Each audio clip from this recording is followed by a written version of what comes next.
Here's what separates people who actually win from people who just talk about winning. It's not a secret. It's not some mystical talent you're born with. It's actually simpler than that. Winners have already decided the outcome before the game even starts, not with hope, not with positive thinking, but with the kind of certainty that comes from knowing they've already done the work. They walk into situations like they've already closed the deal, already won the negotiation, already secured the position. And here's the thing, people feel that. It broadcasts something that makes others unconsciously align with them. But there's a twist, a really important twist. While they're moving like victory is inevitable, they're thinking like they have absolutely nothing to lose. No desperation clinging to the outcome, no fear wrapped around the result, just pure strategic clarity about what needs to happen next. This combination, acting like you've already won while thinking like you have nothing to lose, this is what creates actual dominance, not the fake kind. The real kind, the kind where people don't follow you because they want to, they follow because they have to. Drop a comment right now. Right, already decided. That's the feeling we're talking about. Let that anchor into your mind. Most people get this completely backwards. They think winning happens during the competition, during the presentation, the interview, the negotiation. That's where they focus their energy, but that's not where the actual deciding moment happens. The battle is won or lost before you ever step into the room. Full stop! See, here's what winners actually do. They've already decided they're winning, not in some delusional way, in a very specific, calculated way. They've assessed the situation. They've removed the variables they can control. They've prepared extensively. And at that point, not before, not after, they've decided that the outcome is no longer uncertain. It's determined. This creates a completely different energy than someone who's still uncertain about what's going to happen. Think about negotiations. The person who's still deciding whether they want the deal. They're nervous. They're seeking. They're hoping the other side accepts their offer. But the person who's already decided they're either getting what they want or walking away, that person is relaxed. That person is selective. That person is evaluating. And the other side feels that difference. They respond to it. Because at a neurological level, humans detect certainty. We're wired to follow IT, to align with IT, to move toward IT. This is why preparation is so critical. You're not preparing to be ready. You're preparing so that when you show up, you can honestly say to yourself, I've already done everything I can control. The outcome is already decided. And when you say that, when you actually believe it, you stop performing confidence. You start radiating certainty. And that's the frequency that changes how people respond to you. Here's the mistake most people make, though. They think this means arrogance. But thinking you're already winning doesn't mean you're dismissive or rude or acting like the other person doesn't matter. It actually means the opposite. When you've already decided you're winning, you can be generous, you can listen, you can give people space. Because you're not trying to convince them of anything. You're not fighting for the outcome. The outcome is already locked in. So you can actually be present instead of strategic. And that presence, that relaxation, that's what makes people trust you. Comment right now if you felt the difference between someone who's nervous and someone who's certain. You can feel it immediately. That's what we're cultivating here. But here's where most people break. They walk in like they've won, but they're still emotionally attached to winning. They still have skin in the game. They still fear what happens if it doesn't work out. And that contradiction broadcasts. That's not certainty, that's desperation wearing a confident mask. And people sense that immediately. They exploit it. So you need the second part of this duality. You've got to think like you have absolutely nothing to lose. Not like losing is impossible, like losing is irrelevant. Like whether this specific outcome happens or doesn't happen, you're going to be fine. You're going to figure out the next move. You're going to adapt and keep moving forward. And when you genuinely believe that, when you've made peace with the worst-case scenario, you stop broadcasting desperation. You stop trying so hard. And ironically, that's when you actually win. The victory isn't coming from hoping harder.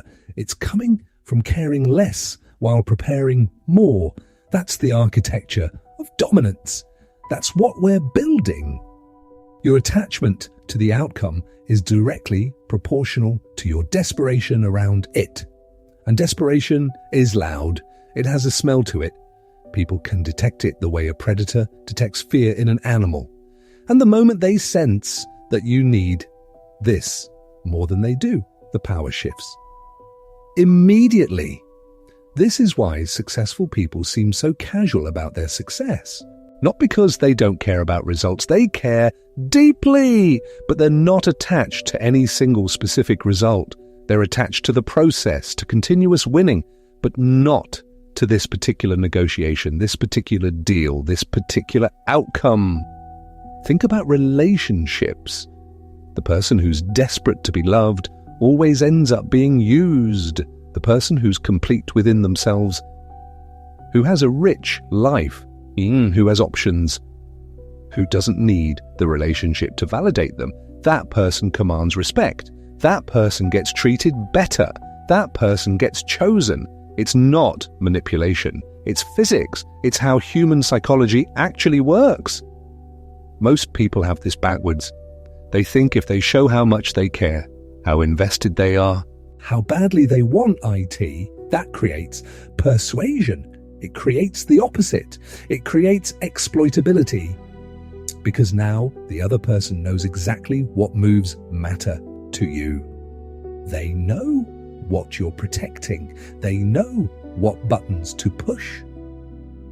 But the moment you're genuinely unbothered, genuinely willing to walk away, genuinely complete without this specific outcome, everything changes.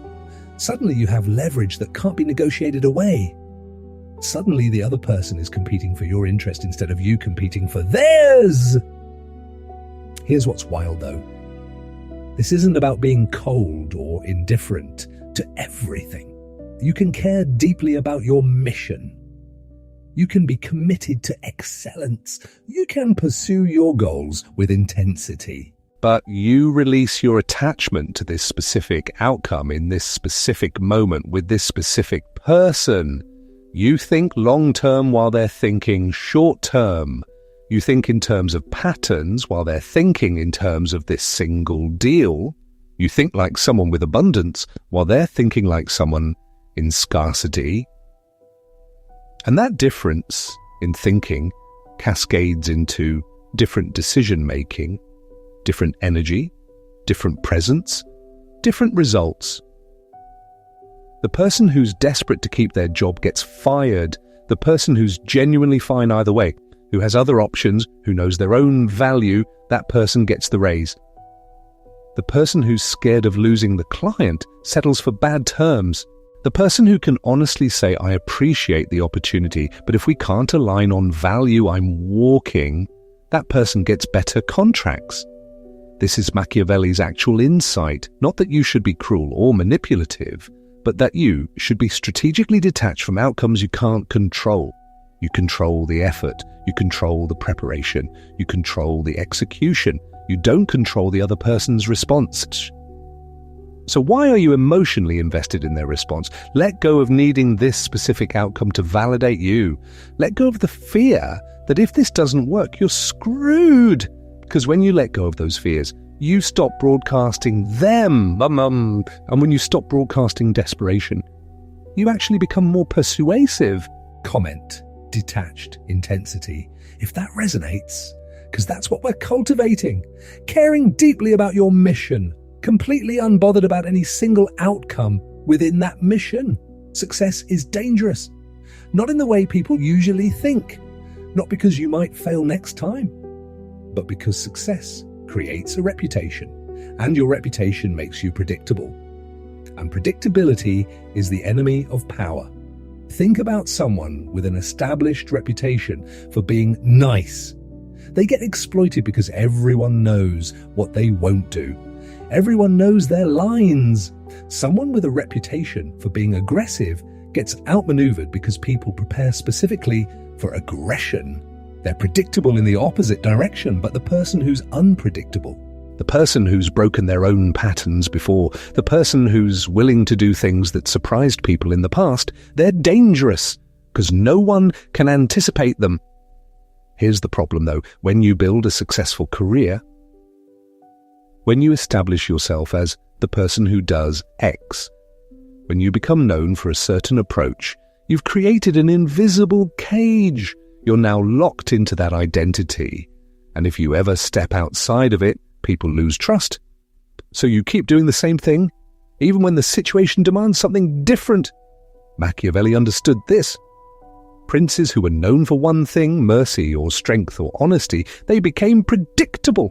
And predictability kills them, because eventually someone comes along who understands that pattern and exploits IT. The way to maintain power isn't to establish a strong reputation. It's to keep people guessing. It's to do something unexpected before they can nail you down. It's to change your approach strategically so that no one can pin you down and plan against you. This doesn't mean being inconsistent in your values or your mission. It means being flexible in your tactics. A strong reputation for being a certain way, that's actually a liability. What you want instead is a reputation for being effective, for getting results, for adapting, for being willing to do whatever it takes. The person who's known for being loyal gets betrayed because people assume they'll always stay. The person who's known for being ambitious gets blocked because people prepare defenses. But the person who's known for being effective, who shifts approaches, who keeps people wondering what they'll do next, that person stays ahead. Your past success is actually an anchor. It's pulling you back to what already worked, but the world changes, competition adapts, circumstances shift. And if you're still doing what made you successful 5 years ago, you're already losing. Winners break their own patterns before they become predictable. They update their approach. They surprise people, even people who know them well, not because they're unstable, but because they refuse to be pinned down by their own reputation. The real move is to be known for one thing and one thing only: results. Not the method, not the personality, not the approach. Just, this person figures it out, this person adapts, this person wins. And then stay flexible enough that nobody knows exactly how you'll do it next time. Drop a comment. Breaking free, that's the move. Refusing to be locked into a reputation that actually limits you. Staying flexible, staying dangerous, staying effective. Here's something most people don't realize. Your body language, your breathing, your tone of voice. These things aren't just reflecting your internal state. They're broadcasting IT. And people are reading that broadcast, whether they consciously know it or not. The person who's nervous about a negotiation, their breathing gets shallow, their voice gets slightly higher. They talk faster, they blink more. And the other person feels all of that, not consciously necessarily, but their nervous system is reading your nervous system, and your nervous system is basically advertising whether you're in a position of power or desperation. This is why calm is such a weapon. Not fake calm, not suppressed panic, actual calm, actual presence, because calm comes from certainty, and certainty is contagious. When you walk into a room calm, when you speak with a measured pace, when you breathe deeply and steadily, you're broadcasting to the other person's nervous system. I'm not threatened by this situation. I'm not desperate for an outcome. I am just here to see what happens. And their nervous system responds to that by relaxing, by lowering its guard, by becoming more suggestible. The person who walks in nervous, even if they're saying confident words, is losing the battle in their physiology, because people don't believe your words. They believe your body. They believe your breath. They believe your steadiness or your shakiness. This is why preparation matters so much for this specific reason. When you've prepared extensively, when you've done the work, When you've already decided what you're going to do, your nervous system knows that. It's not in a state of uncertainty. It's in a state of readiness. And that readiness broadcasts as calm confidence. Meanwhile, the unprepared person is literally in a state of uncertainty. Their nervous system is trying to prepare on the fly, trying to figure out what to do.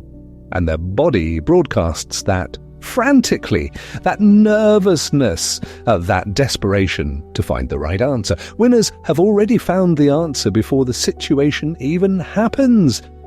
So when they show up, their nervous system is already settled, already certain. And that certainty is more persuasive than any words they could say. Here's the tactical thing. Slow your breathing down deliberately.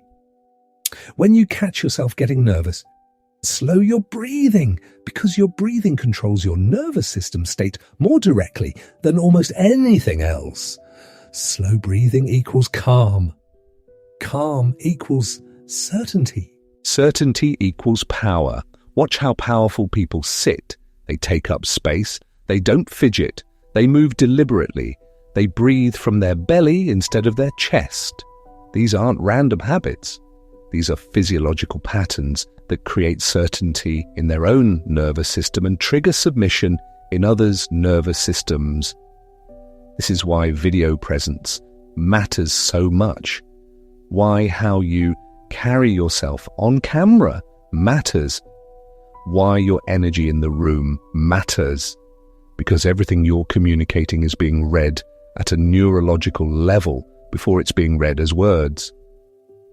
The person who's desperate to close the sale, they're leaning in, they're talking faster, they're gesturing more, they're asking too many questions, they're trying too hard. And all of that broadcasts desperation so clearly that the customer tightens up, pulls back, feels the pressure. But the person who's selective, who's relaxed, who's taking their time, who's genuinely evaluating whether this is a good feat, that person creates tension in the other direction. Now the customer is trying to convince them. Now the customer is the one seeking approval. It all comes down to your nervous system state. Get that right, and everything else follows. Comment. Calm is power if this is hitting for you. There's a specific moment in every negotiation, every interaction, every situation where kindness becomes weakness. And the person who doesn't recognize that moment and shift gears, they lose. Here's what happens. You're building rapport. You're being nice. You're making the other person comfortable. And that's working great. You're building trust. You're creating connection. And then at some point, you need to shift. You need to be clear about your boundaries. You need to make a demand. You need to say no. And if you've spent the entire relationship being the nice person, making the other person feel comfortable, they don't expect you to shift. So when you do, it feels wrong to them. It feels like you're suddenly being mean, and they push back. The person who's smart about this understands that kindness has a time and a place, and coldness has a time and a place. And knowing the difference, that's a weapon. Machiavelli's whole point wasn't be a jerk. His point was be whatever you need to be to win. And that sometimes means being warm and sometimes means being cold. And the person who can shift between them at will, that person controls the interaction. Most people are stuck in one mode. Either they're the nice person and they stay nice even when they should be clear and firm, or they're the aggressive person and they stay aggressive even when they should build rapport. But the best people, they shift, they read the room, they adapt. Here's what's actually happening underneath. When you're purely nice, you're trying to be liked, you're seeking approval, you're hoping the other person chooses you. But the moment you're willing to be cold, to set a boundary, to say no, to walk away, you shift from seeking to selecting. You shift from hoping they'll choose you to evaluating whether they're worth choosing. And people feel that shift. They sense when someone's approval is no longer on the table, and they start working to earn it. This doesn't mean being mean for no reason. This doesn't mean creating unnecessary conflict.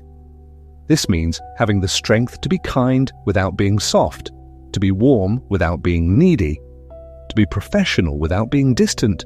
The real power move is to be nice while also being dangerous, to build connection while maintaining non-negotiable boundaries, to make people feel welcome while being absolutely clear about what you won't tolerate. Most people fail because they choose. Either they're all in on niceness, or they're all in on toughness. But the person who can be both, who can shift between them strategically, that person becomes almost impossible to manipulate because they can't be threatened. Threaten someone who's nice and they crumble. But threaten someone who's dangerous. They don't care. They've already accepted losing this specific situation. And they also can't be seduced. Try to befriend someone who's cold, and it doesn't work. But befriend someone who's both nice and dangerous. Now you're actually building real respect, real connection, built on something solid. And drop a comment. Flexible strength, that's what we're building. Decision-making speed is one of the most underrated factors in power. Most people overthink. They gather more information, they seek consensus, they wait for perfect clarity, and by the time they decide, the window has already closed. Winners make decisions faster, not recklessly, but definitely faster. And here's why that matters. When you make a decision and move, you're ahead of everyone who's still deliberating. You control the field, you set the terms. You respond to situations before others even fully understand them. This creates a perception of control that's almost impossible to challenge. Think about negotiation dynamics. The person who makes an offer first sets the anchor. The person who responds first controls the frame. The person who's willing to move first, even if it's slightly imperfect, usually wins against the person who's trying to make the perfect move. In professional settings, the person who decides quickly becomes the decision maker in the group. They establish authority just by virtue of moving faster. The person who's still thinking about it, still analyzing, still seeking more information, they're seen as hesitant, as uncertain, as someone who doesn't have conviction. The way this actually works at a psychological level is interesting. When you make a decision confidently and move, you're projecting certainty. That certainty is persuasive. People start believing you know something they don't. They start aligning with your decision because your confidence is contagious. But the person who's still deciding, still gathering data, still seeking consensus, they're broadcasting uncertainty, and uncertainty triggers doubt. It makes people hesitant. It makes them second guess the direction. Here's the thing though. Speed doesn't mean not thinking. It means deciding what your threshold is for enough information, and then deciding at that threshold instead of constantly raising the bar. Most people have a moving target. They say they need more information. Then when they have that information, they need more. Then they need consensus. Then they need perfect conditions. The goalposts never stop moving, and they never actually decide. But the person who's decisive says, here's what I need to know to decide. Once I have that, I'm deciding. And they stick to it. And then they move. And because they're willing to move with incomplete information, something the other person isn't willing to do, they win. This is also why reversals are actually powerful. If you make a decision and 6 months later you realize it was wrong and you pivot, that's not weakness. That's strength. That's willingness to adapt. That's commitment to winning rather than commitment to being right. The person who's so invested in their first decision that they can't change it, that's the person who's weak. That's the person emotionally attached to being right rather than actually winning. So make decisions faster. Don't agonize over them. Once you have enough information, decide, move, see what happens. And if you need to adjust. But the act of moving, of deciding, of committing to a direction, that's where power lives. The hesitant person loses because they're giving the other side time to counter, to negotiate, to find weaknesses. The decisive person wins because they're already moving before the other side can react. Comment, fast decisions, fast wins, if this resonates. Everything we've talked about so far builds toward one thing, an internal stability that can't be shaken, a psychological fortress that's unbreakable regardless of what's happening externally. Here's the truth. External power is fragile. Your position can be taken. Your reputation can be damaged. Your circumstances can change. But internal power, psychological stability, emotional mastery, unshakable certainty about who you are and what you're capable of, that can never be taken from you. This is why the practice of detachment is so important, because detachment isn't about not caring. It's about not being destroyed when things don't go how you want. The person who's built their entire sense of self on a specific outcome, getting the job, winning the negotiation, being liked, that person is fragile, because as soon as that outcome is threatened, their identity is threatened, and they become desperate. And desperation kills them. But the person who's built their sense of self on their own capabilities, on their own integrity, on their own ability to figure things out regardless of circumstances, that person is stable because external circumstances don't touch their core identity. This is also why solitude is so powerful. Most people are terrified to be alone with themselves because they don't have a strong internal sense of self. They need external validation. They need people around them. They need activity and stimulation and connection to feel like they're okay. But the person who's comfortable with themselves, who has a rich internal life, who can sit alone with their thoughts without anxiety, that person has built the fortress. That person has internal power that radiates outward. When you have that kind of internal stability, people feel it. You don't need to project confidence because you're not insecure. You don't need to seek approval because you don't need validation. You're just solid. You're just there. And that solidity is magnetic. This is built through practice, through deliberately putting yourself in uncomfortable situations and realizing you survive them. Through facing rejection and realizing it doesn't destroy you, through failing and realizing you can rebuild, through loss and realizing you can move forward. Each time you face something that previously would have devastated you and you realize it doesn't, you add another layer to that internal fortress. You prove to yourself that you're more resilient than you thought, that you can handle more than you expected, that you're actually okay. The person who's never been tested, never been rejected, never failed, that person is fragile because they haven't built the evidence base that they can handle adversity. But the person who's failed multiple times and come back, the person who's been rejected and kept moving forward, that person has an unshakable internal stability. This is why powerful people often seem unbothered by things that devastate normal people.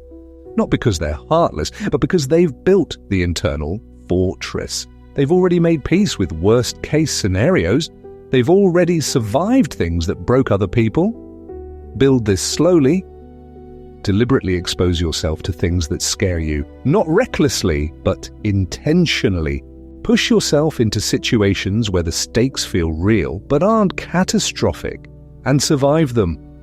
Each time you do, you're adding to the fortress. Comment, fortress within, and commit to building internal power that can't be shaken. Everything we've discussed so far doesn't matter if you don't actually implement it. Knowledge is useless. Understanding is entertainment. Only implementation transfers power. And this is where most people fail, not because they don't understand the principles, but because they don't actually change their behavior. They watch videos, they read about this stuff, they feel inspired for a little bit, and then they go back to their old patterns, their old thinking, their old ways of moving through the world. The reason is simple. Change is uncomfortable. Acting like you've already won when you don't feel like you've won yet, that's uncomfortable. Thinking like you have nothing to lose when everything feels like it matters, that's uncomfortable. Slowing your breathing when you're anxious, speaking with certainty when you're uncertain, making fast decisions when you want more information, all of this is uncomfortable. So people default back to what's familiar, what feels safe, what doesn't require them to change their identity. But here's the thing. Your identity doesn't change from thinking differently. It changes from acting differently. You don't become powerful by understanding power. You become powerful by doing the things powerful people do repeatedly. Until it's no longer an act, until it's just who you are. This is the actual transformation, not an intellectual understanding, but a behavioral shift that's so consistent that your nervous system recalibrates, your identity rewires, and you become a different person. And it starts today, not tomorrow, not when you feel more ready, not when circumstances are better. Today, in your very next interaction, the way to implement this is simple. Pick one principle, not all of them. 1. Act like you've already won. Or think like you have nothing to lose. Or make faster decisions. Or maintain calm under pressure. Pick one. And for the next week, implement it relentlessly. In every situation, every interaction, every moment of pressure. You'll notice that people respond differently. You'll notice that your outcomes shift. You'll notice that the principle actually works. And at that point, you're no longer just understanding it. You're experiencing it. And that's when real change happens. Then add another principle, and another. And over time, these principles aren't separate tactics. They're integrated into how you are. They're just how you operate now. This is the commitment that separates people who actually transform from people who just watch transformation videos. Most people want the benefits without the work. They want the power without the discipline. They want to be different without changing. But you don't get to choose the outcome without choosing the effort. So right now, in this moment, decide. Actually decide. Not for I'll think about it. Not I'll try, but genuinely commit to implementing one principle today. In your next interaction, make the decision that you've already won. Or think like you have nothing to lose and see what happens. Comment, implementation starts now, and actually do it. Because that comment means nothing unless you follow through. And following through is where the power actually is. Here's where most transformations actually fail. It's not at the beginning. It's in the middle. When you've started implementing these principles, you're getting some results. Things are shifting, and then something challenges you hard. You make a fast decision and it goes wrong. You act like you've already won and you get rejected. Anyway, you think like you have nothing to lose and you actually experience loss. And in that moment, your mind goes back to your old patterns, back to doubt, back to fear, back to the way you used to operate. And if you give in at that moment, you're done. You've reinforced the old pattern. You've proven to yourself that the new way doesn't work. You've validated your previous beliefs. This is the actual test. Not the first time you try, but the moment something goes wrong and you have to choose whether you're staying with the new identity or reverting back to the old one. The reason people fail here is because they're still partially attached to the old identity. They haven't fully killed the version of themselves that's scared and small and seeking approval. So when real pressure hits, that old self comes roaring back. But if you've genuinely made the decision, if you've actually killed the old self, then when something goes wrong, you don't interpret it as proof that the new way doesn't work. You interpret it as data, as information, as part of the process. And you keep moving forward. This is why preparation is so critical, because preparation creates evidence that you can handle things. It creates confidence that's rooted in reality rather than hope.